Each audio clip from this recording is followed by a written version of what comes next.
खबर आपको दें कि चीफ इलेक्शन कमिश्नर की चीफ जस्टिस काजी फैज ईसा से मुलाकात हुई है, जिसमें चीफ इलेक्शन कमिश्नर ने लाहौर हाई कोर्ट के हुक्म इम्तना से आगाह किया।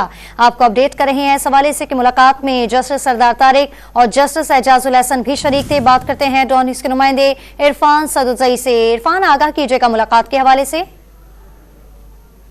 सिकंदर सुल्तान राजा की सुप्रीम कोर्ट में चीफ जस्टिस काजी फैज ईसा से मुलाकात हुई है और मुलाकात में जस्टिस तारिक और जस्टिस एजाजुल हसन भी शरीक थे। चीफ जस्टिस की चीफ इलेक्शन कमिश्नर की मुलाकात में इसके अलावा अटॉर्नी जनरल भी शरीक हुए और खास करके जो डेलीगेशन इलेक्शन कमीशन से गया था, इसमें जो मुअज़्ज़ज़ उनको लाहौर हाई कोर्ट के फैसले से आगाह किया। लाहौर हाई कोर्ट में जो यहाँ पे रिटर्निंग ऑफिसर्स और डिस्ट्रिक्ट रिटर्निंग ऑफिसर्स की जो ट्रेनिंग हो रही थी, उनको रोकने के हवाले से उन्होंने जो ऑर्डर दिया और उसके बाद इलेक्शन कमीशन ने नोटिफिकेशन करके इनकी जो तरबियत है वो रोक दी थी।